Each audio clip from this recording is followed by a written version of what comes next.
ಹಾಂ, ಈ ಸ್ಪೀಷೀಸ್ ಹೆಸರು ಕ್ಲೋರಿಸ್ ಬರ್ಬಟ ಅಂತ.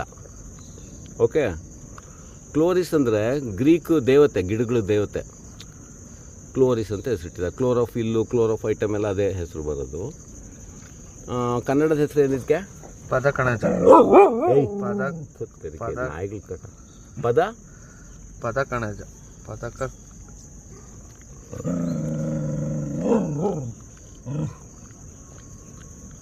ಸುಮ್ಮನೆ ಉಪದ್ರ ಮಾಡೋದು ನಾಯಿಗಳು.